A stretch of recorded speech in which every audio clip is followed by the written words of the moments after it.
Salaamaaleykum. Salut Baye Laye.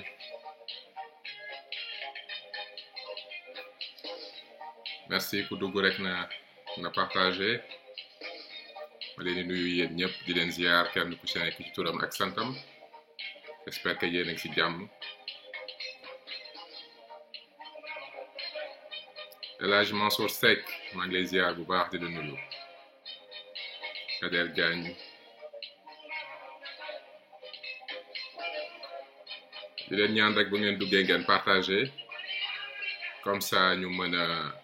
def live bu rapide comme vous le savez man moom mes sorties ça dure maximum 45 minutes même moins on ne veut pas que ce soit très long waaw ak gas maa ngi lay ziar bu baax di la nuyu yéen ñëpp di leen ziar ndax yéen a ngi ci jàmm. S'il vous plaît partagez leen live bi ndax dina am solo trop après un moment bu nga xam ne daanaka defuñu ay sorties ñu ñëw tey waxtaan ci le programme Burok particulièrement la phase financement ak polémique bi nga xam ne on a essayé de le faire évoluer malheureusement dans ces pays à chaque fois qu'on veut amener un débat de qualité on a ce qui nous ramène sur des détails. Des détails, encore une fois, pour nous poser le vrai débat. Le débat sur le développement, le débat sur les échanges. Le débat sur ces instruments-là, nous avons pour développer. Donc j'espère que vous avez dit que juste confirmez-moi que le son bilaire. Comme ça, je vais commencer à voir. di leen ziar yéen ñëpp s'il vous plaît partagez live bi vraiment partagez leen ko man yaru maa ngi lay nuyu bu baax di la ziar j'ai vu que ne yow livre bi nga ko jotee 3e chapitre nga commencé door a dem premier et deuxième bonjour Ismaïla Danfa bonjour Tafa Sané bonjour Serigne Mbacké Ndiaye. Bon, s'il vous plaît, partagez. On a 135 personnes. Je pense que vous étiez plus de 2000 à dire que vous vouliez ce live. Donc, faites tout pour que nous ayons le live démarrer. Donc, s'il vous plaît, partagez. S'il vous plaît, partagez.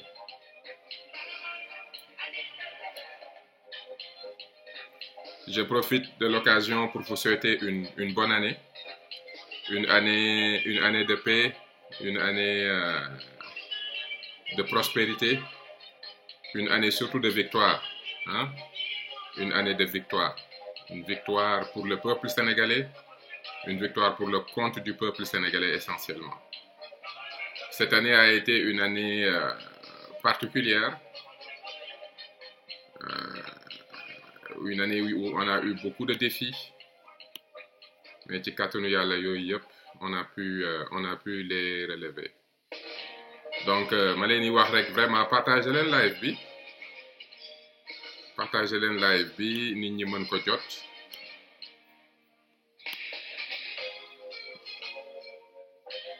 donc on démarre dans 3 minutes donc s'il vous plaît partagez leen on est 200 mais il nous faut plus il nous faut beaucoup plus il nous faut plus.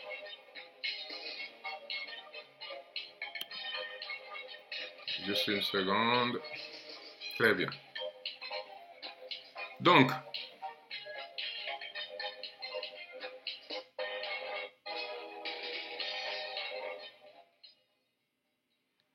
mbokk yi maa ngi leen di ziar bu baax a baax donc di am mbégte comme je vous l'ai dit à chaque fois ñëw di waxtaan ak sunu mbokk yi sunu xarit yi waxtaan ci li nga xamante ne nii ñoo ko bokk waxtaan ci li nga xamante ne nii c'est le projet pour un Sénégal nouveau. Le président Ousmane Sonko a présenté le programme Burok. Bim présenté le programme B, il y a eu beaucoup de gens qui ont essayé encore une fois, et comme d'habitude, hein, comme à la sortie du livre, qui ont essayé de noyer le vrai débat. Mais à chaque fois qu'ils essayent de noyer le débat, c'est une opportunité pour nous encore d'amener beaucoup plus de précision pour que le projet bi mën a leer ci kaw nit ñi. Comme le disait un grand penseur, Karl Marx, ay xalaat balaa moo jëriñ il faut mu pénétrer les masses donc li ñuy bind ci livre yi li ñuy def ci programme yi bu ko nit ñi jëlul approprier ko ba mu doon seen comportement nekk seen doxalin du ñu mën a avancer du ñu mën a évoluer donc ma leen di ziar yéen ñëpp di seen ndax yéen a ngi ci jàmm di leen wax rek vraiment ngeen partager je vais enlever nag les commentaires parce que comme d'habitude man dans mes lives je vais être focus je veux vous donner li gën a lu leer loo xamante ne nii su ngeen ci téye di ngeen mën a faire face surtout wax ak yeneen sénégalais yi pour ñu gën a mën a adhérer ci projet bi. Alors il y a comme je vous l'ai dit un débat ci benn élément au programme bi où on a parlé de monnaie complémentaire locale. Monnaie complémentaire locale bi ñu ko soulever nit ñi dañoo bëggoon a utiliser élément boobu pour encore une fois faire passer la Casamance comme étant ou bien le président Sonko comme un souverainiste ou un séparatiste alors que monnaie locale complémentaire ak souveraineté monétaire c'est deux choses complètement différentes bokkul sax loolu tey dina bokk ci leeral yi ñi andi mais je tiens à préciser que monnaie locale complémentaire c'est un projet Burok, au moment où je vous parle, c'est 17 projets. Le Burok, c'est un programme qui se compose de 17 projets. Donc, il faut refuser que ce nous adversaires, parce que justement, ils ne veulent pas que les gens comprennent le contenu de ce programme, avec la puissance de ce programme. Nous devons créer ben débat, ben équivoque, qui ben projet, beaucoup de ça n'a rien à voir. Comme je vous l'ai dit, le programme Burok, au moment où je vous parle, c'est 17 projets. 17 projets répartis sur 3 axes. Axe développement local, nga xamanteni dafa centré sur la localité de Ziguinchor. Donc, plan de développement local de Ziguinchor, moy ben axe bobu. Axe bobu, pour le moment, il y a 7 projets qui le composent. 7 projets qui le composent. Benen programme bi, moy le programme de mandat territorial. Vous avez entendu le président Ousmane Sonko le dire. Bu ko yalla falé, inshallah ak jamm. Communes yi nga xamante ne nii ñu ngi ci biir territoire Casamance bi yëpp bëgg ànd ak moom liggéey dina ànd ak ñoom liggéey sur un plan de développement territorial mu nekk deuxième volet programme Burok mooy le plan de développement territorial ce programme-là est composé de 4 projets donc développement local 7 projets plan de développement territorial 4 projets donc boo ko boolee muy 11 mais je vous ai dit que le programme Burok c'est 3 éléments le développement local le développement territorial mais surtout benn stratégie de financement boo xam ne day ñëw baquer ces 2 programmes là parce que nag nit ki li nga yéene war nga mën a wax nit ñi noo koy defee c'est ça qui est important et c'est tout le sens de waxu xam-xam du pexe mën nga wax ay pexe yu bari mais pexe bu teguwul ci xam-xam pexe boobu du dox au contraire sax loraange lay jur donc programme Burok développement local 7 projets développement territorial 4 projets et ce qu'on appelle stratégie de financement bi Mon plan de financement, comment on le finance? Ce plan-là se compose de 6 autres projets. Au total, ça fait 17 projets. 17 projets pour le plan, pour le programme Burok. Voilà les 17 projets. Qui 17 projets, qui 17 plans de financement bobu, on a 6 projets. Ben projet, moi ci nek 17e projet bi, mo nek projet monnaie complémentaire. Et malheureusement, élément bobu lañ bëgg ñëw, bëgg ci andi un faux débat qui n'existe pas. bëgg ci andi débat boo xam ne amul solo amul sens mais nag dinaa ci ñëw loolu lay mujjee en fait parce que man justement je ne veux pas tomber ci piège boobu nga xam ne nit ñi dañu bëgg a gëmloo dañu bëgg a éloigner ñu ci effort bi nga xam ne le président Ousmane Sonko def na ko pour proposer à la Casamance wala proposer sax au Sénégal tout entier parce que ce que nous proposons ci Casamance li fa Ousmane Sonko di propose ce que le Pastef propose au niveau de la Casamance dafa nekk benn stratégie bu nga xamante ne nii mën nañ ko reprendre dans les autres régions dans les autres territoires c'est quelque chose qui peut se reprendre tey jii le territoire du Bawol war na mën a am un plan de développement local depuis commune Diourbel ba noppi am un mandat territorial sur l'ensemble du territoire du Bawol ba noppi ñu réfléchir sur une stratégie de financement basée sur nos ressources propres donc approche bi nga xamante ne nii le président Ousmane Sonko daf ko proposer muy benn triptyque entre le local le territorial et la stratégie de financement triptyque boobu dafa nekk lu nga xam ne dañ ko mën a répliquer di ko adapter ko au niveau du Waalo adapter ko au niveau du Ferlo adapter ko dans le Ñambur Bawol adapter ko dans le Kayor adapter ko dans le Cap-Vert adapter ko au Sine Saloum adapter ko à Casamance adapter ko en Bundu Donc, ce qu'on propose, c'est un modèle de développement. Et je pense que ñi nga xam ne lire nañ livre bi ba noppi dégg le président Ousmane Sonko xam nañ ne programme bi le programme Burok déclinaison la stratégie approche d'application la ci li nga xamante ne nii le président développé na ko dans le livre dans le livre Les territoires du développement. Maintenant, je vais prendre le temps. Aujourd'hui, on a encore 30 minutes. Je vais prendre 10 minutes. 10 minutes pour ma wax ci développement local bi, 10 minutes ma wax ci mandat territorial bi, 10 minutes ma wax ci financement, stratégie de financement bi. Pour mu leer ci bopp nit ñi. Et puis ma bëgg live bi après patriote yëpp seddoo ko discuter ko approprier ko en attendant que programme bi di génn mu nekk un document bu nga xam ne ce qu'on vous demande et c'est ça que le président vous demande de lire ces projets, de comprendre ces projets et de voir comment yéen di ngeen mën a nekk des acteurs de ce projet. C'est extrêmement important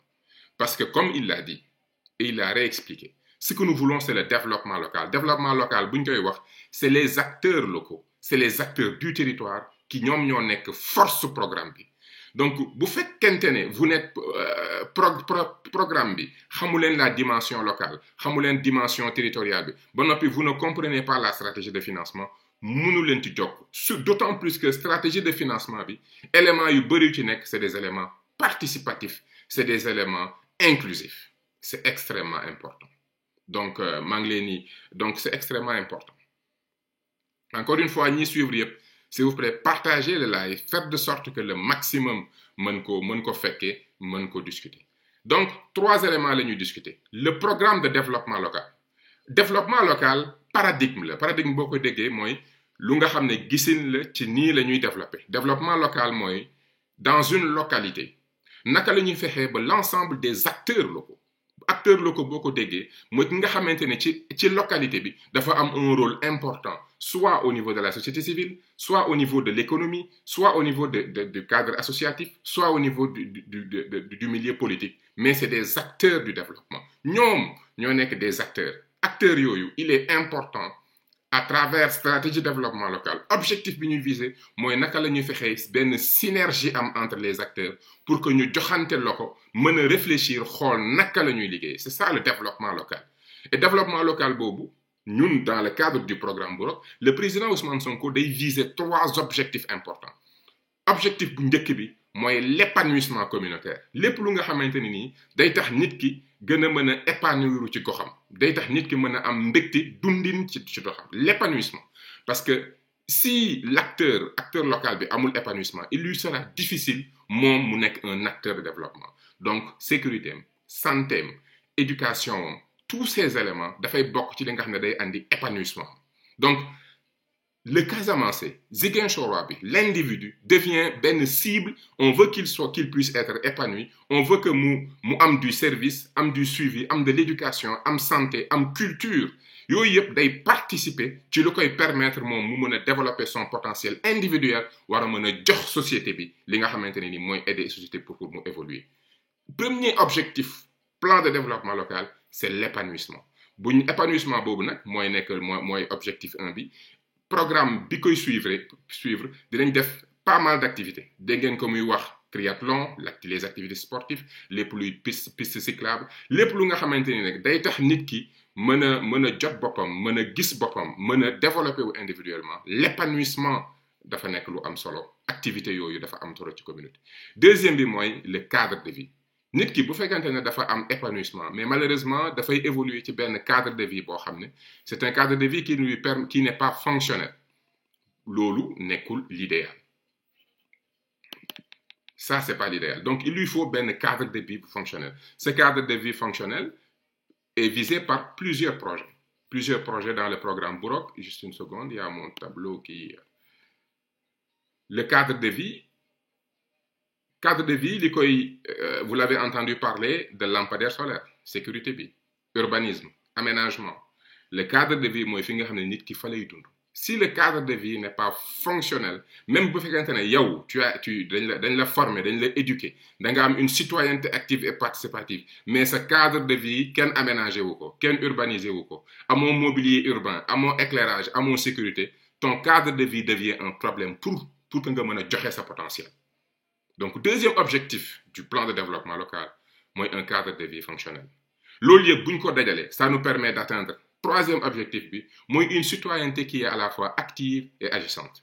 Une citoyenneté active et agissante, et d'ailleurs c'est en lien avec le programme de financement bi mooy citoyen bi nga xamante ne nii il va participer non seulement dans le budget mooy ce qu'on appelle le budget participatif, mais il va être un acteur déterminant du conseil municipal, il va être un acteur économique déterminant, il va être un acteur pour protéger son environnement.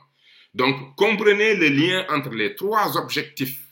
qui sont au soubassement du plan local de développement, c'est l'épanouissement des individus, ensuite un cadre de vie qui permet aux individus, de par sa fonctionnalité, à pouvoir s'épanouir, et en fait une citoyenneté qui va pouvoir être active et agissante à travers le dispositif de gouvernement local qui est le conseil municipal, les comités consultatifs, à travers les associations économiques et sociales. Lépp lu nga xamante ne rek cadre la bu nga xam ne day impacter sur l'économie, day impacter sur la vie sociale, daf ci am solo. Voilà le contenu du plan local de développement. Et ce plan local aujourd'hui est composé par 7 projets, comme je vous l'ai dit, le budget participatif, éléments de lampadaire, les pavés, l'unité de traitement des déchets, commune 2.0, mooy lépp luy service administratif ñu mën ko utiliser les nouvelles technologies pour dématérialiser ko, am accès wifi, les pistes cyclables, donc lépp lu nga xam ne ak vélo électrique nga xam ne day tax nit ki mën a def activité sportive, triathlon dégg ngeen ko sax mu naan piscine, donc toutes ces activités day permettre nit ki plus nag les compétences de base, éducation, santé et autres, day permettre nit ki mu am épanouissement. Donc commune de Ziguinchor lii la leen président Ousmane Sonko andil mu nekk un plan de développement local bu nga xam ne l'objectif c'est que vous puissiez vous avoir une citoyenneté active et agissante pour que mu am benn épanouissement et ngeen mën a aménager am benn cadre de vie fonctionnel. Loolu le président Ousmane Sonko présenté. Ma ñëw dugg ci deuxième élément, l'élément de développement, le plan de développement territorial, le mandat de développement territorial, comme je vous l'ai dit. L'objectif, ñaari objectif lay viser. Réduire l'extrême pauvreté, fexe ba lépp luy ndóol ñu xeex ko à travers l'économie sociale et solidaire. Mais deuxième objectif bi xeex ndóol c'est pas une finalité en soi. Ndóol su taxawee dañ koy xeex ba mu jóge fi. Mais le plus important aussi, c'est que territoire au Casamance am ce qu'on appelle une attractivité, une multifonctionnalité et une croissance économique. Te loolu à travers 4 projets importants, les GRAP économiques, sociales et solidaires, benn plan de financement des filières à fort potentiel élevé, mooy filières yi nga xamante ne nii moom mooy def la force économique de la Casamance, le tourisme, surtout tourisme digital à travers l'économie numérique, ak semaine de la diaspora nga xam ne on va tout faire pour que les Sénégalais de la diaspora ñi nga xamante ne nii dañu bëgg a investir d'un point de vue investissement social wala investissement économique au niveau de la Casamance ñu mën ko def. Donc le mandat de développement territorial se compose de 4 projets. 4 projets yi 3 yi c'est attractivité, multifonctionnalité et croissance économique. 4e projet bi c'est la lutte contre l'extrême pauvreté. Et la lutte contre l'extrême pauvreté foofu la ñuy appliquer ce qu'on appelle l'économie sociale et solidaire. Fexe ba képp bépp Casamance nga mën a am capacité wu yow sa wàllu bopp mën a nekk un travailleur autonome à travers différents projets yi nga xam ne wax na ko comme ay pisciculture, les abeilles, lépp lu nga xamante ne ni nit ki mën na ko def ba mu jural ko loo xam ne dina mën a am une subsistance ba noppi mën ci commerce dañ koy def. Donc programme de développement local, plan de développement territorial. Le mandat de développement territorial, comme ni ma ko waxee, vise 4 objectifs. L'extrême pauvreté, ensuite l'attractivité, la multifonctionnalité. Multifonctionnalité boo ko déggee mooy il ne faut pas que ci territoire bi ñu am juste rek benn activité économique. Par exemple ñu am juste rek mbayum ceeb wala ñu am juste rek affaire darkase. Il faut faire de sorte que territoire bi am plusieurs secteurs économiques, am plusieurs activités économiques. Multifonctionnalité boobu mooy tax mu am une véritable résilience. Ma koy wax encore une fois ñu ne ci live bi s'il vous plaît partagez pour nit ñi gën a mën a suivre li ñuy waxtaane nii. Donc quand on parle d'attractivité mooy nit ñi nangu mën a andi des fonds di investir. Quand un territoire est attractif, attractivité boobu day feeñ ci volume de financement nit ñi di ñu ñëwee di démarrer entreprise nangu di participer. quand c'est multifonctionnel, on a une diversité des activités économiques. Loolu day andi puissance ou résilience économique bu territoire bi. Territoire bi day mën a du gaaw a daaru. Je donne un exemple. Bu dee territoire bi, par exemple, exploitation charbon rek moo fa am. Comme je donne souvent l'exemple ci ñi ma yàgg a suivre, territoire Lorraine, Alsace-Lorraine, fi nga xam ne fa la jàngee, dans les années 1980, dans les années 1950, charbon lañ doon exploité. Donc les mines de charbon moo nekkoon activité unique et principale. Mais bi charbon jékkee-jékkee disponible partout, loolu dafa andi ce qu'on appelle un déclin ci territoire bi. Parce que territoire bi amul woon une multifonctionnalité, dafa nekkoon juste benn activité économique centrale. Donc en Casamance, ce qu'on veut faire, c'est développer une multifonctionnalité. Fexe ba nit ñi am une diversité des activités économiques. Nga xam ne bés bu benn activité amee jafe-jafe du impacter sur la colonne vertébrale économique du territoire. Parce que colonne la bu nga xam ne day am plusieurs composants. Fii il faut que ma taxaw sur les projets du plan de développement territorial. Il y a ce qu'on appelle le fonds de croissance. Le fonds de croissance, dégg ngeen ko mu naan président Ousmane Sonko naan il faut que diaspora bu nekk nangu jël montant teg mu nekk benn fonds d'investissement. Fonds d'investissement bu nga xamante ni li ko tax a jóg fonds de croissance bu nga xam ne day cibler des filières à fort potentiel élevé. Dégg ngeen ko mu naan anacarde li Casamance di produire ci anacarde ba noppi chiffre d'affaires anacarde dans le monde dafa am benn gap entre volume bi ñuy produire ak chiffre d'affaires bi ci nit ñi di am dans le monde. Ce qu'on veut, c'est résorber, fexe ba par rapport au volume de production de la matière première, naka la ñu mën a amee le plus possible sur bu ñu ne chiffre d'affaires bi tant la Casamance mën a retenir 50, 60, 70 ba 75% du chiffre d'affaires ci produit boobu. C'est ça ce qu'on appelle le spécial filière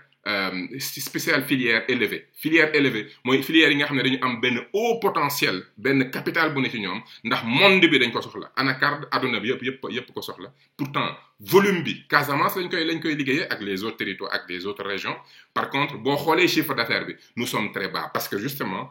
amuñu ces unités industrielles yi nga xamante ni nii day fexe ba buñ ko produire tout de suite. Ñu mën a defar des produits dérivés finis nga xam nit ki day ñëw Casamance jënd dem teg ci rayon au Canada teg ci rayon Belgique teg ci rayon en France ci supermarché bi.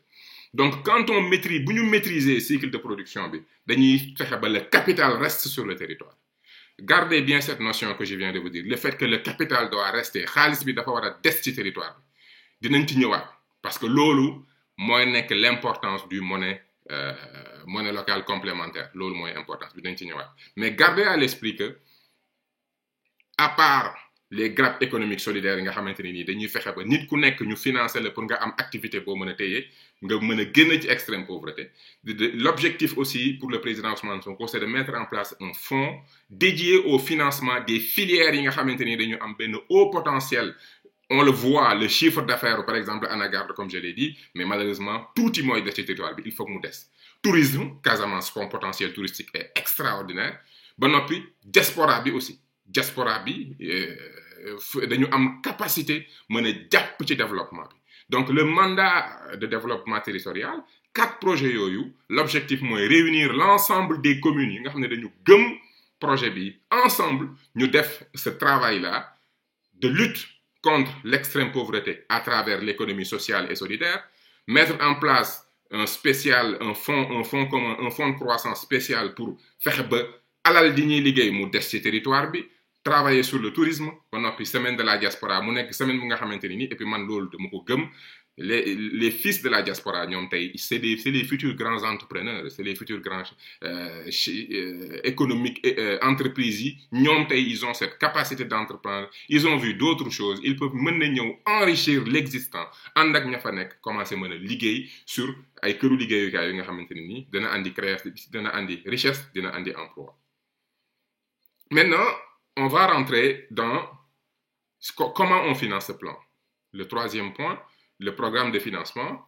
nga xamantene ni programme bobu objectif bi moy justement financer le plan de développement local, financer le mandat territorial. Éléments yi ko composé, effectivement, il y a xolat ak état, premier projet bi, et je pense que lolu day wone rek contrairement à ce que les gens pensent, le président Ousmane Sonko est conscient que municipalité de Ziguinchor démembrement de l'État là il faut collaborer avec l'État. Premier projet bi c'est un projet financement par l'État waxtaan ak État du Sénégal pour réorganiser stratégie de financement wu commune bi premier projet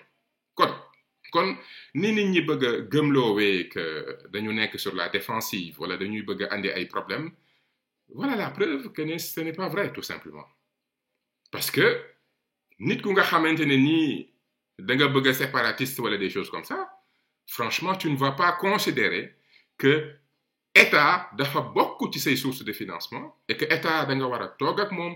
discuter ak moom proposer ay projet État accompagner donc le premier projet mooy revoir retravailler le lien entre l'État et les collectivités locales au niveau de la Casamance pour un meilleur financement deuxième projet bi nga xamante ne nii dina jur alal pour Ziguinchor waay mooy réduction train de vie de la municipalité def benn audit analyser municipalité bi ban dispositif de fonctionnement la am yan salaire la ñuy fay est-ce que ça se justifie xool yan projet moo am est-ce que projet yooyu c'est des projets yu bokk ci mandat de développement local bi ba noppi est-ce que c'est des projets pertinents parce que bu fekkente ne et ça c'est important et j'ai été très content de voir ça ci élément de projet yi parce que la réduction du train de vie de l'État tey gouvernement du Sénégal dégg ngeen monsieur Macky Sall mu mel ni moom il n'est pas le président de la République mu taxaw naan 900 milliards de salaire c'est trop ñëpp ñi ma yàgg suivre yàgg nañu ma dégg ma naan tension trésorerie bi lan moo ko andi croissance des dépenses du personnel salaire des personnels le fonctionnement qui explose près de 800 milliards de fonctionnement te Sénégalais yi amuñu benn service te pourtant l'État dit je dépense 900 milliards pour le fonctionnement du gouvernement ban fonctionnement boobu bu amul finalité offre de service da ngay sa kër day tàkk munoo am sapeur bu ñëw jàppale et on dit qu'on dépense 900 milliards da ngay soxla ndox munoo am ndox on dit qu'on dépense 900 milliards nga soxla état civil kayit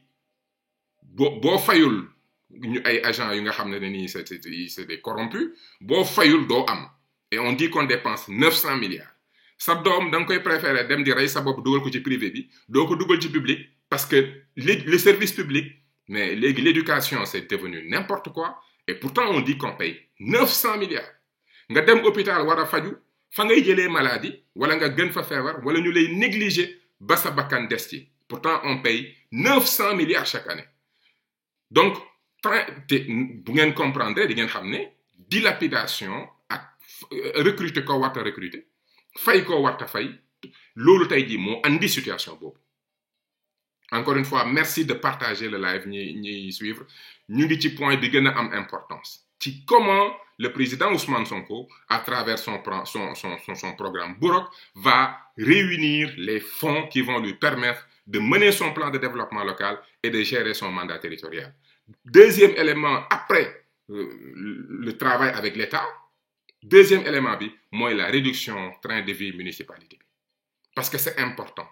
li ngay fay pour fonctionnement loolu dafa war a nekk véritablement des programmes de service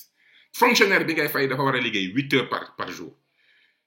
programme bi ngay financer dafa war a yegg ci population bi c'est important xaalis bi ngay fay pour le fonctionnement il faut que mu jugee fonctionnement nekk du service dem ci nit ñi xam ne kat impôt bi ñuy fay am na njëriñ sinon rek nit ñi dootuñ joxe impôt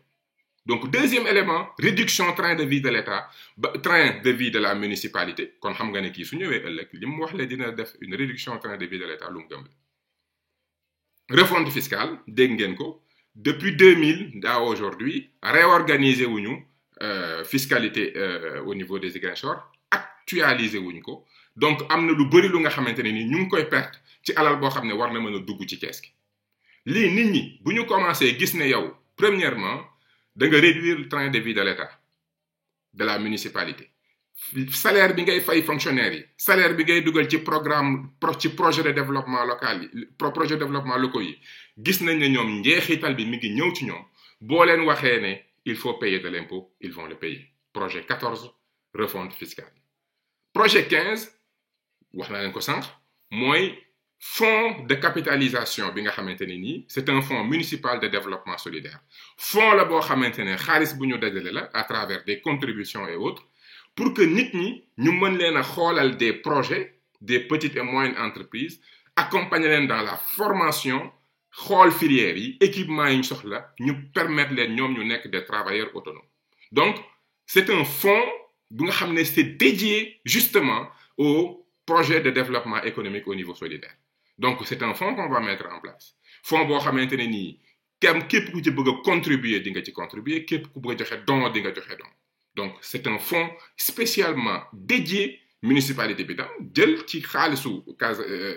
waa Ziguinchor def ko ci fonds bi ba noppi fonds boobu bu nekkee ne am na ñeneen ñu nga xam ne ils sont dans les autres communes bëgg nañ des acteurs économiques de ces communes profiter ci fonds bi ñoom tam ils doivent contribuer et participer donc le mandat territorial ñëpp ci am intérêt parce que fonds bi mën na dépasser Ziguinchor mais pour mu dépasser Ziguinchor il faut que yeneen communes yi nangu ci bokk jël une partie de leur budget dugal ci mu nekk un fonds ñu identifier des filières yu nga xamante ne nii c'est des filières de croissance ñooñu ñu former leen accompagner leen pas à pas ndànk-ndànk sur ñu nekk des mën a nekk des entrepreneurs travailler leur mental leur état d'esprit duñ fi nekk naan ay entrepreneuriat rapide ñëw rek jox nit ki xaalis non on va prendre le temps d'accompagner l'éleveur d'accompagner l'agriculteur, d'accompagner l'artisan, former ko ba mu am le mindset d'un chef d'entreprise, d'un travailleur autonome, mu xam le lien entre son niveau de production, xam le lien entre ses dépenses, sa vente ak son chiffre d'affaires ak sa valeur ak ses bénéfices mu comprendre le lien comprendre son modèle d'affaires ni ma koy waxee souvent avec mes clients comprendre son modèle d'affaires comprendre son secteur d'activité comprendre les évolutions yi nga xam ne am na ci activité am pour que mu nekk lui-même un bon chef d'entreprise mu nekk ku nga xamante ne nii moom en tant que artisan bi en tant que agriculteur bi en tant que éleveur bi mu am cette volonté de vouloir être un businessman mu vouloir faire évoluer son entreprise et que moom de par son état d'esprit et de ses comportements il ne doit pas être un risque de gestionnaire un gestionnaire qui constitue un risque pour son entreprise ñiy def finance xam nañ ko au-delà du risque du secteur au-delà du risque financier l'entrepreneur est lui-même un risque pour son entreprise parce que s'il constitue une mauvaise gestion moom mooy yóbbu entreprise am faillite pourtant il peut être dans un secteur où les ratios montrent que les choses marchent il peut avoir de belles ventes son volume de chiffre d'affaires di évoluer mais parce qu'il fait une mauvaise gestion des dépenses il a une mauvaise gestion de sa liquidité il tire trop d'argent sur sa compagnie moom mën na yóbbu entreprise am faillite wala mu nekk ci entreprise bu nga xam ne secteur buy évoluer par exemple boiserie lépp lu liggéey ci bois goût yi di évoluer yeneen entreprise yi di innover moom innové wul ñeneen entreprise di am de nouvelles techniques de nouvelles ay machines yuy tax seen produit gën a am finition moom amu ko du coup il fait des invendus pourtant le secteur est bon nit ñi soxla nañ meuble mais parce que moom il n'a pas été formé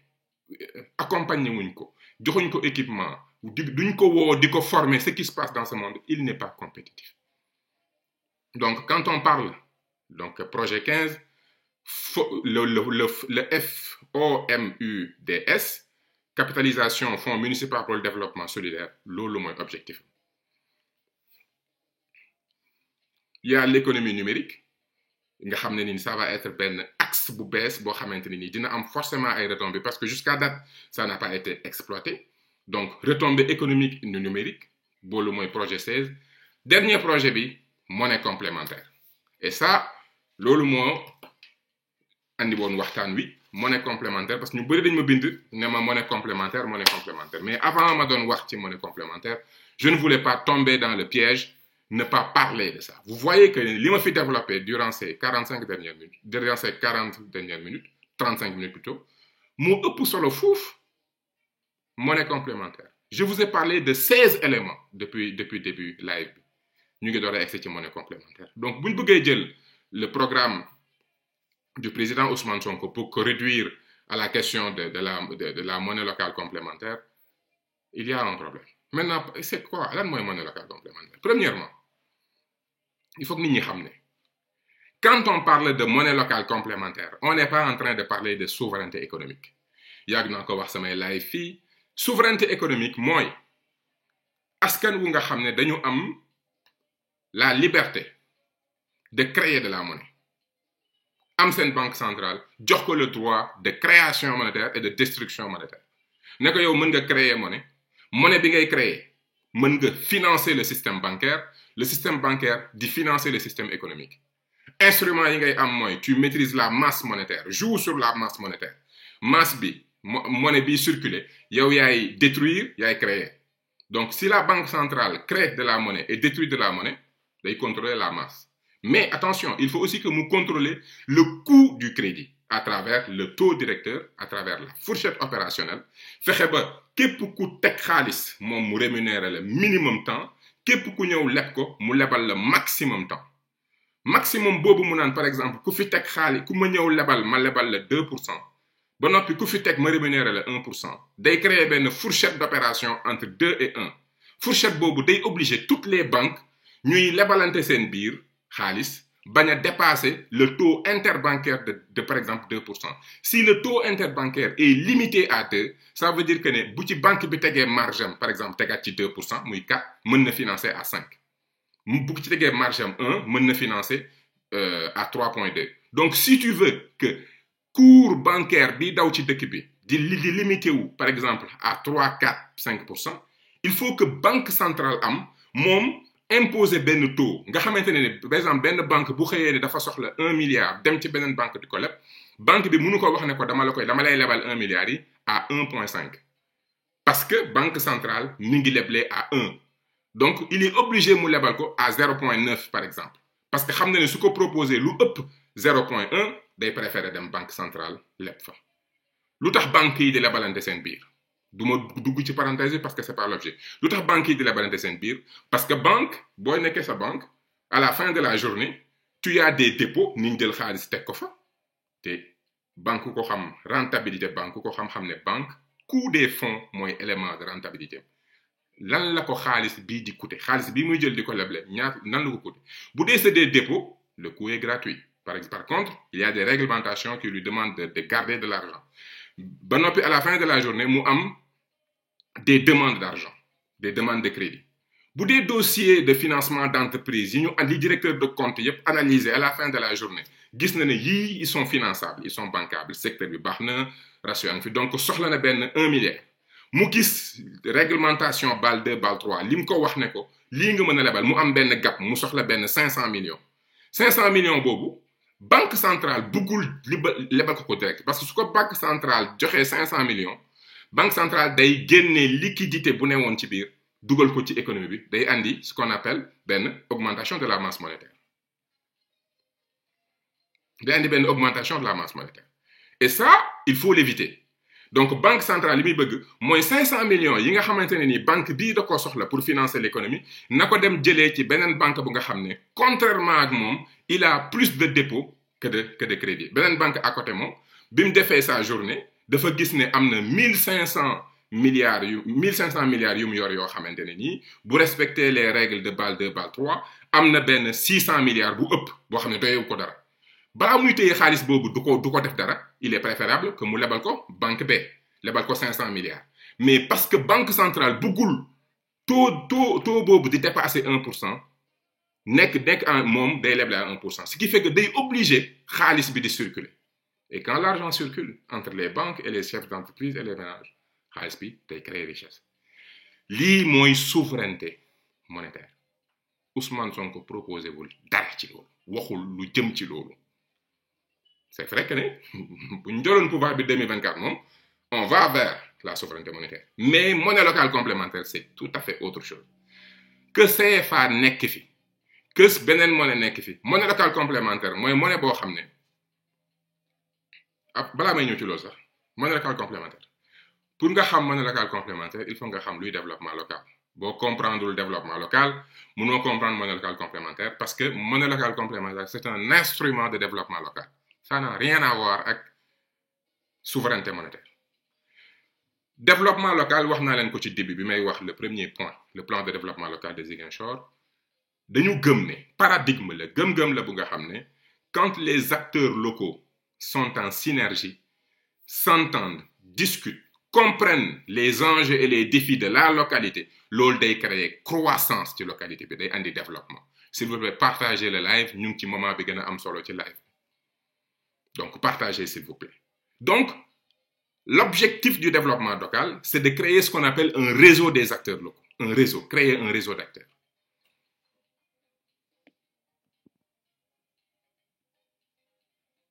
Créer un réseau des acteurs. Ba noppi, réseau boobu day am une assise identitaire, c'est-à-dire que nit ñi, de par leur... Est-ce que yéen a ngi dégg bu baax?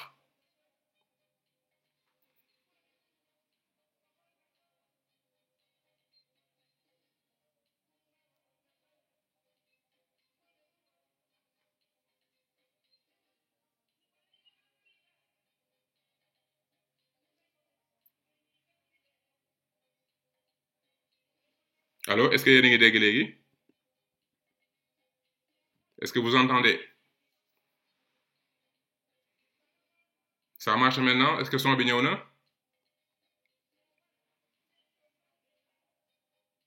Allô?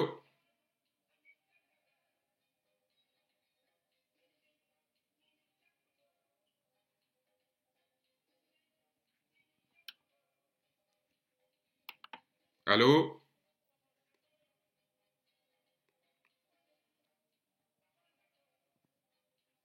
C'est bon? Ça revient? Ok, désolé. Dafa am ku ma woo et comme ça a coupé le live.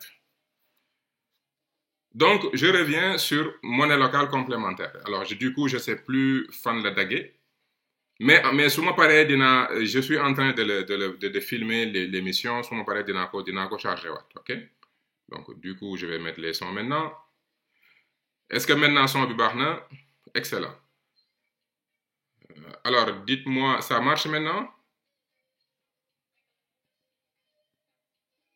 Nice, ok. Très bien. Ok, wax leen ma fan laa arrêté woon. Où est-ce que je m'étais arrêté? Donc, je vais reprendre. Bu ñu naan souveraineté monétaire, je vous l'ai dit. Souveraineté monétaire, c'est quand il y a... souveraineté monétaire, c'est quand il y a une banque centrale. On a arrêté 4 000. Ok, quand il y a une banque centrale qui a une mission de création monétaire, sa création monétaire lui permet d'injecter de l'argent dans les banques, leur impose benn taux bu bas pour que bu ñuy teg seen marge di lebal ñeneen ñi marge boobu mën a baax. Si le taux interbancaire est à 1%, banque bi il peut teg à 10 pour mën na teg 10%. Donc on est toujours monnaie complémentaire point 17. Donc banque bi mën na teg 10%. Mais su bàyyee banque yi nekk benn situation bu sauvage comme li ñu am au niveau du continent africain, notamment avec BCEAO et autres, banques yi dañuy ku nekk day xeex ak sa morom dañuy élever les taux. Loolu mooy souveraineté monétaire. Loolu mooy li nga xamante ne nii loolu la ñu bëgg a def quand on va nekk ci pouvoir bi. Loolu c'est autre chose. Maintenant revenons sur monnaie locale complémentaire. Et comme je le disais, mënoo comprendre monnaie locale complémentaire boo xamul luy développement local. Développement local paradigme la maa ngi ko doon wax sànq ne dañu gëm ne bu ñu defee une connexion entre les acteurs locaux fexe ba acteurs locaux yi bokk ànd xam liñ bëgg am ce qu'on appelle un comportement orienté consommation acteurs locaux yi. Loolu mooy intérêt au développement local. Comment orienter le comportement de consommateur des acteurs locaux? Ce qu'on appelle consomme-action. Donc, à travers ta consommation, nga am benn axe comportement économique. Fii l'importance du développement monnaie locale complémentaire di ñëwee mooy dañu bëgg pousser nit ñi ne ci localité bi ñu am benn comportement ci ni ñuy consommer seen xaalis. Le consommateur est un élément important du système économique. Le consommateur, plus il y a la demande, plus offre bi di yokk. Donc, consommateur bi nga xam ne moom dafay soxla bu amee un comportement bu baax, s'il vous plaît, partagez le live bi. Si le consommateur a un bon comportement, loolu day andi lu bëri ci économie. Donc, développement local mooy nañu fexe ba créer benn réseau, fexe andi ay acteurs yoo xam ne ay citoyens yoo xam ne dañu am un comportement économique et à travers seen consommation dañu am ay objectifs économiques. Premier élément wu monnaie locale complémentaire, le fait que nga ne dañuy am réunir les acteurs pour que ñoom ñu d'accord ci ni ñuy defee économie ci ni ñuy consommer kooku c'est un élément important ci monnaie locale complémentaire. Day créer benn dynamique d'ensemble, benn comportement, benn unité d'action de la localité concernant leur économie. si ceux qui sont ceux qui sont en Casamance dañu d'accord ci naka la ñuy consommer naka la ñuy dépenser seen xaalis naka la ñuy consommer seen xaalis loolu day andi benn comportement économique boobu day nekk lu bénéfique ci territoire mais monnaie locale complémentaire en plus que day créer benn circuit économique entre les acteurs mais dafay def la promotion des produits locaux parce que monnaie locale complémentaire monnaie la boo xam ne mënoo ko jëndee lu dul produits locaux yi produits yu nga xam ne dañ ko ciblé def benn label créer benn circuit fermé bu nga xamante ni day tax masse monétaire monnaie yooyu ñu créé au niveau local day des entre les acteurs mais kenn mënu ko jëndee lu dul des produits locaux donc je vous donne un exemple bu fekkente ne dafa am en Casamance ñoo xam ne dañuy defar beurre mburu c'est-à-dire que dañuy wayal soow bu ñu wayalee soow génne beurre bi defar beurre traditionnel defar beurru Casamance par exemple bu fekkente ne dañu am monnaie locale complémentaire yow boo yoree sa monnaie locale complémentaire point de vente yi nga xam ne dañuy bokk ci monnaie locale mooy ce qu'on appelle les points yi nga xam ne ñoom les participants boutique commerçant yi participer ñoom boo ñëwee ci ñoom mënoo jënd ci ñoom lu dul beurre bu jógee Casamance premier point bi ma leen waxoon li tax monnaie locale complémentaire am monnaie locale complémentaire day créer un réseau le consommateur responsable qui veut être solidaire ci économie am day dem ci vers un commerçant boo xam ne day jaay produit boo xam ne ci produit boo xamante ne nii éleveur Casamance bi moom moo ko defar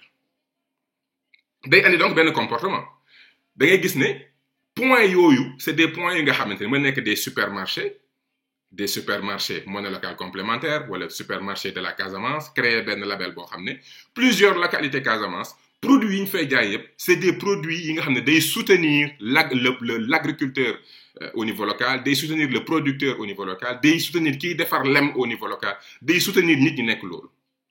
donc monnaie locale complémentaire c'est la promotion des produits locaux c'est augmenter leur visibilité c'est faire de sorte que xaalis bi mënoo ko jëndee lu dul produit bu nga xam ne territoire bi moo ko proposé donc deuxième élément ou importance monnaie locale complémentaire ça fait la promotion des acteurs économiques au niveau local ça crée un circuit fermé entre le consommateur casamançais et le producteur casamançais et le commerçant casamançais day créer benn circuit fermé xaalis bi di circuler ci seen biir quatrième élément bi am importance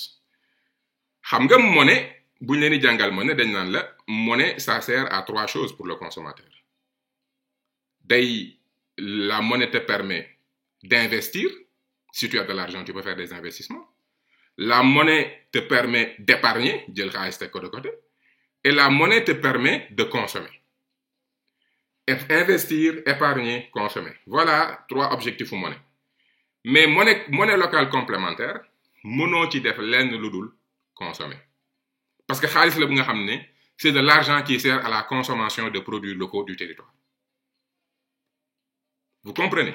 donc xaalis boo xam ne mënoo cee investir mënoo cee épargner consommer rek nga ci mën xaalis boobu day gaaw a dem dafay booster le niveau de consommation ñiy def économie ñëpp xam nañ ne consommation plus nit ñi di consommer plus économie bi di dox dañ ko gis et les études l'ont montré monnaie locale yi am Québec ak France yëpp il circule 10 fois plus que monnaie locale et c'est normal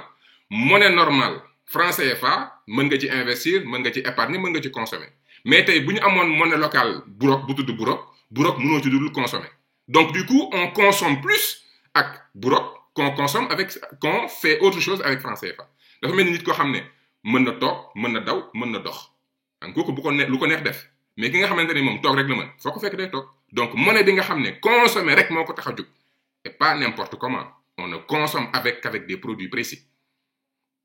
donc monnaie boobu c'est un monnaie bu nga xam ne day accélérer l'économie la consommation day booster l'économie maintenant élément important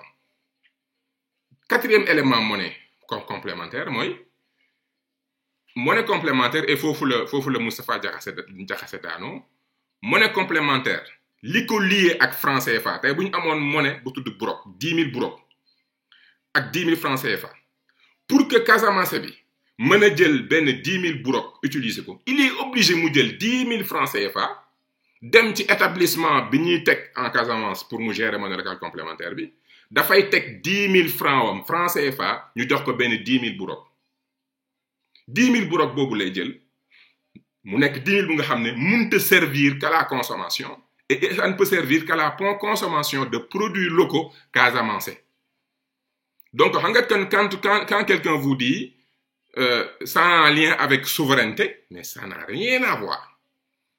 Ben monnaie locale, c'est équivalent à un ben CFA. Donc, pour que Casamance bi mën a dugal ben 10 000 francs mu circuler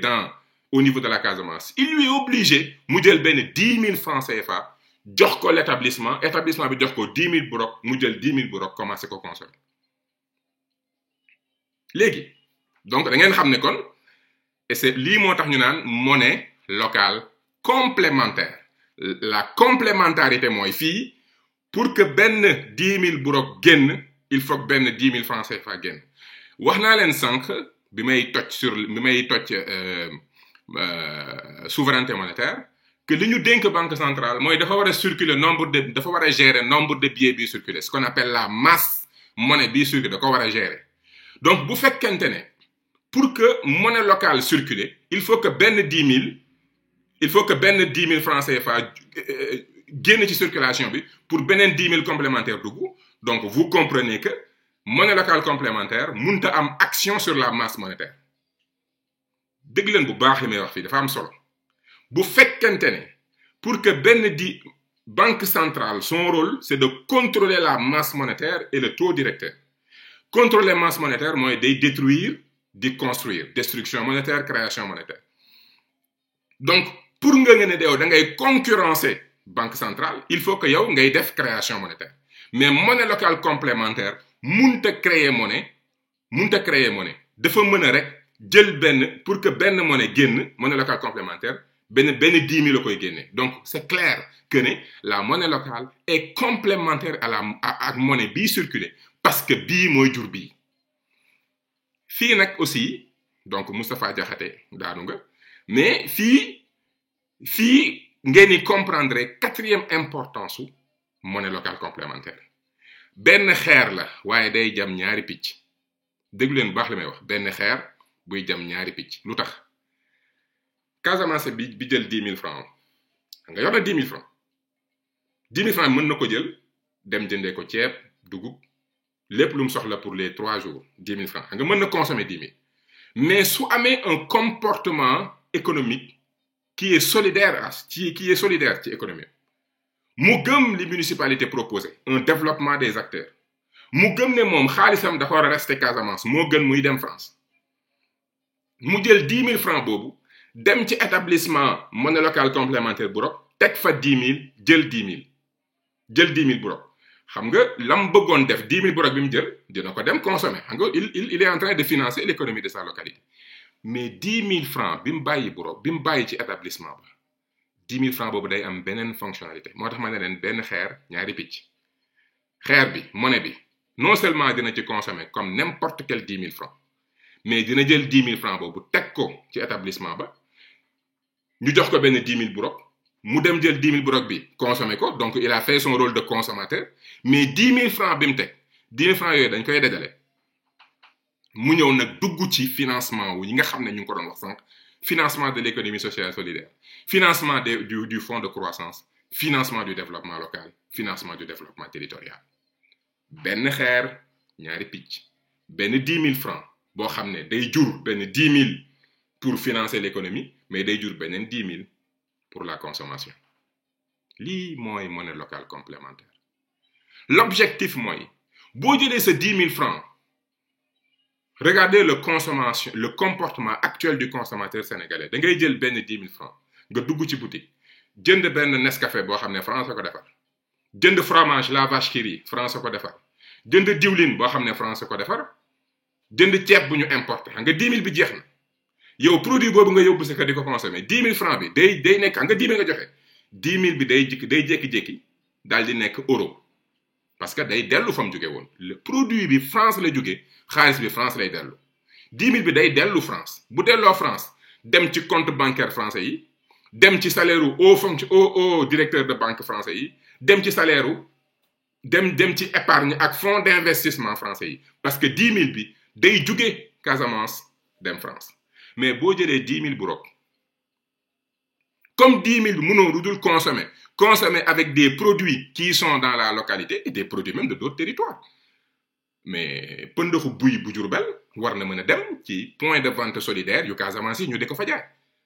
donc balaa ngaa jënd benn jus buy jóge fële mais jëndal jus bu nga xamante ne da leer ne 10 000 francs jus bi su ma ko jëndee xaalis bi mi ngi dem ci sama mbokku séeréer yi nekk njaareem yi nga xamante ni nii foo leen fekk ñu ngi defar buy defar pëndaxu buy lii mooy monnaie locale complémentaire c'est un circuit parallèle mais un circuit qui ne fait pas bi nga xam ne du def création monétaire li am solo ci monnaie locale complémentaire ce n'est pas la création monétaire c'est le comportement dans la consommation le fait de dire que ma consommation est une action par ma consommation j'ai une action économique si je réfléchis bien à comment je consomme je finance ki nga xam ne dafa ne sama côté et le consommateur est aussi un chef d'entreprise béykat bi day lekk ceeb lekk diwlin sol yére day def lépp lu ñuy def consommateur boo gis entrepreneur boo gis consommateur la donc bu fekkente ne on fait tout pour que masse monétaire bi di circuler entre ñun on devient riche lan la mbëru làmb yi di wax un concept intéressant mbër yi dañ naan dañuy mayante xaalis ñun ñooy mayante xaalis nga mbër lay wax mbër yi nand yépp dañ naan ñun ñooy mayante xaalis donc bu ñu bañante na ñu bëri suñ biir ñu mayante xaalis ben Casamance yi ñooy mayante xaalis sénégalais yi ñooy mayante xaalis te fonds de financement boobu et que xaalis boobu ñuy dajale à travers votre comportement de consommation bu ñu ko dajalee mais dañuy ñëw fekk benn agriculteur boo xam ne ay quelques hectares la am mënut a irriguer mënut a def dara ñu financer son système d'irrigation jox ko du foncier bu doon produire benn tonne il produit 2 tonnes 3 tonnes ñu ñëw fekk benn agriculteur boo xam ne amul système mécanique benn mécanicien boo xam ne amul technique yi nga xam ne man Canada quand je vais faire la révision de ma voiture su ma leen gisee ni ñuy wekkee pneu yi ni ñuy defee révision yi machine yi ñuy am muy yëkkati oto bi ñu mën a ñëw ni ñuy mën a liggéeyee nga xam ne en une journée mën nañu laal 40 oto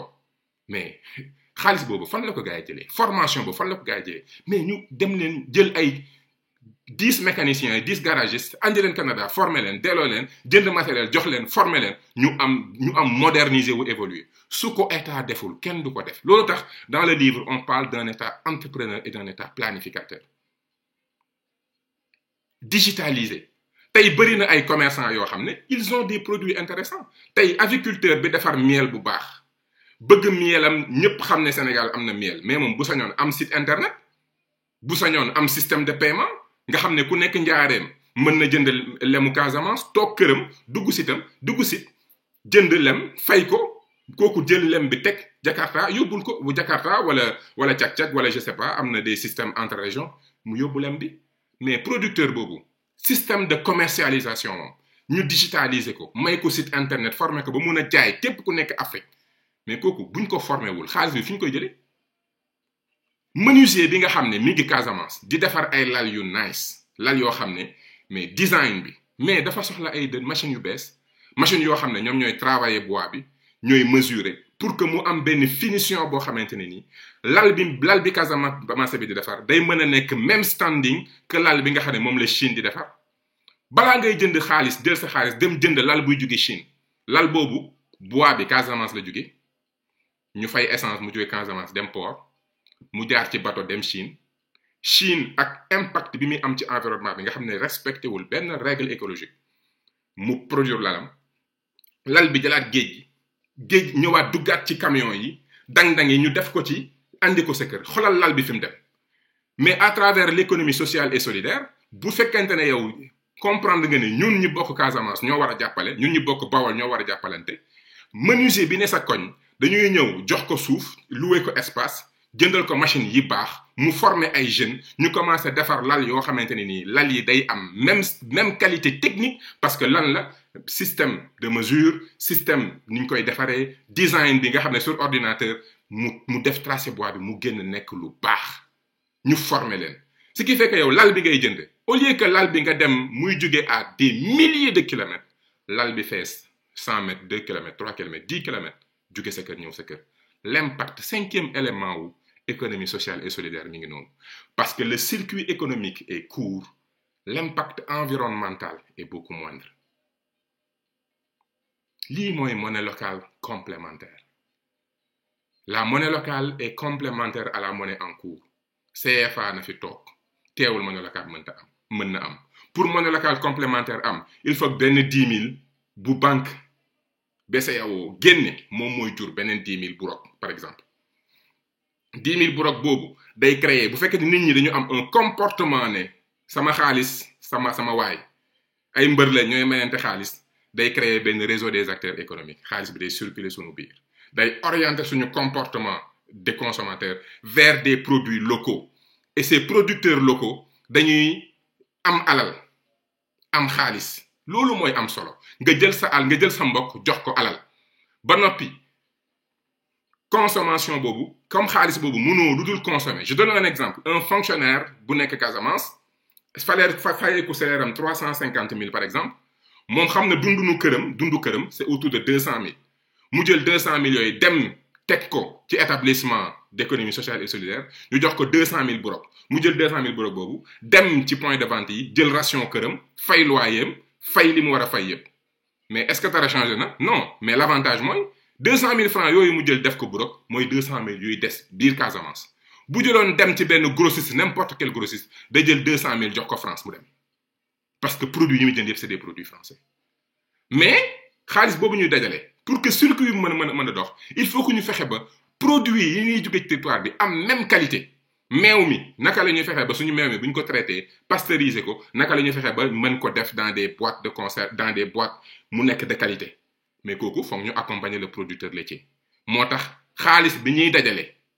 day dellu ci producteurs yi à travers des financements mais à taux réduit ay 1% 1,5 2% nga xam ne ñoom bu ñu liggéeyee delloo te xaalis boobu day tourner du dem fenn Casamance lay des mu nekk benn masse monétaire boo xam ne day nekk ci poche nit ñi nekk ci këri nit ñi nekk ci entreprise yi muy circuler ñuy mayante alal te mayante xaalis comme ni ko mbër yi di waxee ñuy mayante xaalis mes chers je ne voulais pas être long waa Yewwi Askan Wi dañuy def tey lancement bu am solo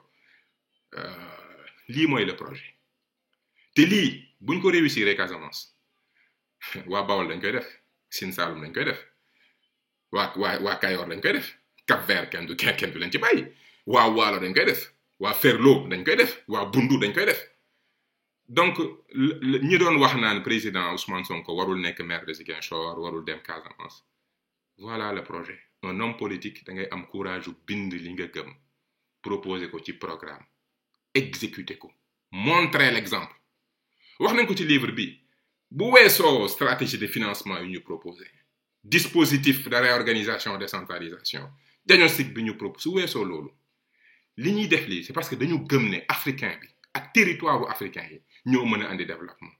le développement local mooy investir ci individu bi le développement territorial mooy investir ci territoire bi voilà l'enjeu donc monnaie locale complémentaire, ça n'a rien à voir avec des idées de séparatistes et de souverainistes. C'est un instrument du développement local. C'est un instrument qui crée ce qu'on appelle une consommation-action, une action de consommation réfléchie, où l'acteur économique se dit, je préfère financer l'entrepreneur à côté. Je préfère que ce billet bi mu nekk benn xeer ñaari picc ma consommer ci mais aussi ma financer ci. Je préfère que mes entrepreneurs, mes menuisiers se modernisent, mes mécaniciens se modernisent. Et je vous donne un exemple. Faray jeexale buñ ne léegi dañuy def benn fonds spécial pour mécaniciens yi ñu dajale mécaniciens yëpp gis 10 mécaniciens sérieux former leen yóbbu leen Canada France ñu former leen dans les nouvelles techniques jënd machines yu bees ñu créer ñu mais kooku noonu ñu nga xam ne moom 10 voitures la doon gérer léegi mën na gérer 20 30 lan moo nar a nekk son premier comportement mais il va recruter. day recruter ay jeunes seen doom yi toog ci kër gi defuñ dara mais mécanicien bi nga xam ne di garage la yor soxla na ñu ñëw former leen ci ordinateur yëpp mais kooku noonu il va recruter lan moo ko may mu recruter li ko may mu recruter c'est parce que tu as eu un comportement en tant que consommateur bu nga xam ne tu as préféré consommer ces produits tu as jël sa 10 000 francs burok dem teg ko ci étape sa 10 000 francs teg ko ci établissement ba loolu nga def noonu moo tax moom ñu mën ko financer mu mën a moderniser wu am son chiffre d'affaires évolué mu mën a recruter sa doom ja ca kër ga nga xam ne deful woon dara mayante xaalis financer nos entreprises c'est faire de sorte que que suñu doom yi mën a am emploi consommer produit yi sunu yeneen sénégalais yi di defar mu loolu mooy assurer que suñu doom yi mën a am foofu liggéey donc monnaie locale complémentaire elle est complémentaire à la monnaie en cours la monnaie locale complémentaire n'a pas un pouvoir d'augmenter la masse monétaire pour que benn monnaie existe parce que dama naan ñi naan benn monnaie locale c'est égal un burok égal à un franc CFA du loolu rek un franc CFA mooy jur un burok vous comprenez pour que un burok di circuler il faut que nit ki jug dem ba ca établissement ba teg fa benn 1000 francs ñu jox ko benn 1000 burok donc du question taux de change rek question de lien de complémentarité CFA mooy jur burok donc burok amul capacité de création d'augmenter la masse monétaire ba noppi amul taux directeur on ne finance pas les banques avec on finance les acteurs économiques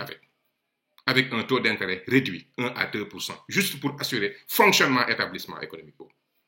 lii mooy burok encore une fois lii mooy burok ce n'est pas uniquement moi en plus bu BCEAO bañee mënuñ ci dara parce que ñoom ñoo koy autoriser donc il ne faut pas encore une fois stigmatiser la Casamance dañu souffert suffisamment de l'attitude suffisante justement de certains hommes politiques de l'administration coloniale conflit Casamance li ko andi yëpp mooy comportement irrespectueux bi nga xamante ni nii on l'a eu à travers ni ñu doon gérer les territoires on ne peut pas continuer ay askan dajaloo am seen idée de développement instrument boo xam ne am na Québec am na France am na fu ne ñu ne kenn du ko tudd Casamance mais Casamance ils ont assez souffert li ñu soxla xam-xam lañ soxla innovation lañ soxla synergie des acteurs locaux plan de développement territorial des instruments de développement des fonds de croissance mobilier urbain réaménagement urbain urbanisme embellissement épanouissement lañ soxla loolu la nit ñi soxla su ngeen mënta contribuer ci débat boobu li lay war a suuri noppi leen donc maa ngi leen di ziar live bi gudd na te bëgguma woon mu gudd mais encore une fois merci beaucoup ci ñi nga xam ne ils m'ont souhaité joyeux anniversaire dernièrement livre bi je vois que nit ñaa ngi koy jënd je vois des commentaires qui nous font plaisir le président me disait que ne ñu bëri dañ ko ne livre bi on le lit à 24 heures on le lit en une benn ñaari fan nga lire livre bi am envie diraat ko c'est fluide j'ai eu les mêmes commentaires mais merci beaucoup l'objectif de ce livre c'est que nit ñi jël temps wu lire comprendre luy développement local luy développement territorial lan mooy seen rôle loolu mooy importance ouvrage bi parce que bu idée yi pénétré wul masse bi comportement yi ñu bëgg duñ ko am donc encore une fois merci beaucoup ma leen di ziar di leen nuyu di jéggalu sànq ci problème kii bi dafa am ko woote moo tagg son bi j'espère que ça n'a pas été long ma leen di ziar bu baax di leen wax rek xam sa bopp gëm sa borom dox sa dox rek xam-xam du pexe nañ leen bàyyi ñuy wax nañ leen bàyyi ñuy coow nañ leen bàyyi ñuy accuser nañ leen bàyyi ñuy iñaan nañ leen bàyyi ñuy def loolu ñun restons focus xam suñu bopp gëm suñu borom dox suñu dox te xam ne xam-xam du pexe kiy liggéey ak kiy wax mënuñu bokk payoor mënta nekk donc jaa ngeen jëf je vous souhaite vraiment un bon dimanche encore une fois Yewwi Askan Wi ñu ngi lancé tey benn collecte jàpp leen ci lii mooy le projet sëñ Issa Diène maa ngi lay ziar bu baax lii mooy le projet lii mooy wax ji lii mooy li am solo donc ma leen di ziar partagez leen live bi li dégluwaat leen ko appropriez-vous ces idées ce sont vos idées seen xam-xam la def leen ko mu nekk seen xam-xam dem leen ngeen wax ko ak ñi ngeen bokk ak kon ñeneen ñi leen nekkal fexe leen ngeen taal xel yi comme ni ko Birame Souleye di waxee taal leen xel yi andi leen beneen comportement monnaie locale complémentaire c'est le comportement du consommateur un consommateur qui pense à l'homme d'affaires sénégalais un consommateur qui se dit sama xeer bi nu mu ci jamee ñaari picc naka lay consommer ba noppi financer mon économie loolu mooy enjeu bi ëllëg même bu ñu amee suñu souveraineté monétaire monnaie locale complémentaire day am